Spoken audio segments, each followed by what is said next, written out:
Bonjour à tous, bienvenue dans notre émission scientifique. Aujourd'hui, nous nous retrouvons à Jaunet-Marigny, au LP2I, où nous retrouvons des élèves passionnés qui travaillent sur la physique, et plus précisément sur le halo de 22 degrés. Mais alors, qu'est-ce donc? Justement, Gustave, vous l'avez justement sous les yeux. Vous pouvez voir un halo se dessiner autour du Soleil. Vous parlez de ce cercle autour du Soleil. Tout à fait, c'est un halo qui se forme avec un angle de 22 degrés autour du Soleil. Et notre projet consiste à expliquer ce halo et à le comprendre.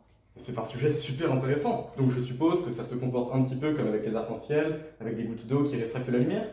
On voit que monsieur est un fin connaisseur. Pour le savoir, nous avons mené différentes approches, donc parfois expérimentales, parfois démonisation ou bien des simulations. Eh bien, dites-moi plus les jeunes.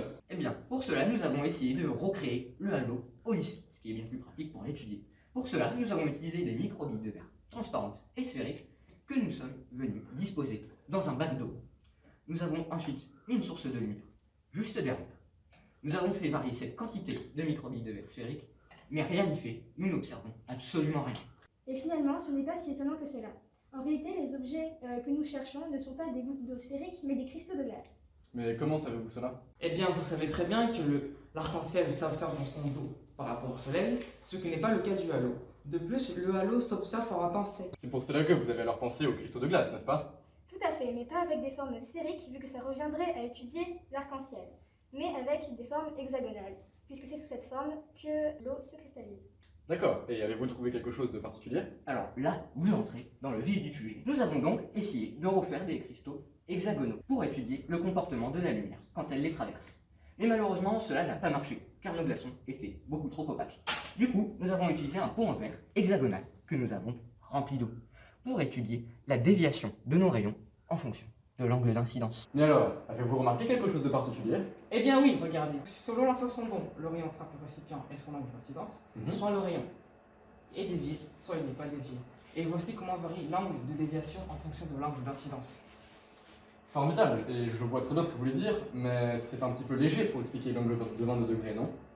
Eh bien, regardez, le fait que cette courbe présente ce minimum de déviation, très aplati, montre qu'il existe un large ensemble d'angles d'incidence qui conduit à la même déviation. Autrement dit, parmi tout un tas de rayons arrivant avec tous les angles d'incidence possibles sur le glaçon, ceux sortant avec une déviation de 24 degrés seront majoritaires. On va donc avoir une concentration de lumière à un angle de 24 degrés. Attendez, vous avez dit 24 degrés, mais on parle bien du halo de 22 degrés, non? Oui, effectivement, mais avec des glaçons, on obtient alors une déviation de 22 degrés. Mais comment le savez-vous? Voyez-vous, nous avons remarqué quelque chose. Lorsque le rayon traverse un hexagone, c'est comme s'il traversait un prisme. D'accord, je vois. Du coup, il suffit d'appliquer la relation donnant la déviation minimale pour un prisme, avec un A à un angle de 60 degrés et N l'indice de réfraction de la glace pour obtenir 22 degrés de déviation de lumière. Mais c'est juste formidable. Mais dites-moi, si un rayon traverse deux glaçons, ou plus de deux glaçons, la déviation qui va en résulter sera totalement différente, non? Ah, vous avez le don pour faire les bonnes remarques. Eh bien, nous avons mis nos ingénieurs sur le coup. Ils ont utilisé un logiciel de simulation et ont réalisé un ensemble de 360 glaçons orientés de 0 à 60 degrés aléatoirement. Puis ils ont envoyé dessus des rayons, ici, comme on peut le voir là. Mais attendez, c'est bien ce que je pensais, il n'y a rien qui sort. Vous avez entièrement raison. Nous avons donc cherché à limiter le nombre de glaçons traversés par un rayon. Nous avons fait une rangée, deux rangées, trois et enfin 4 rangées. Nous avons pu observer que nous avions jusqu'à 3 rangées une déviation convenable. Mais au-delà de 4 rangées, on peut voir qu'il n'y a plus de déviation à 22 degrés. C'est-à-dire, sur un point de vue statistique, quand nous avons une rangée de 3 glaçons, nous avons un glaçon qui se comporte en prisme, comme on l'a vu, c'est-à-dire il va engendrer la déviation, et nous en avons 2 autres qui vont se comporter comme des lames à face parallèle, c'est-à-dire aucune déviation. Et du coup, sur le point de vue statistique, sur les 4 rangées, il y a tellement peu de chances que 3 glaçons se comportent en lame face parallèle que le phénomène ne se produit quasiment pas. Tout cela est maintenant beaucoup plus clair.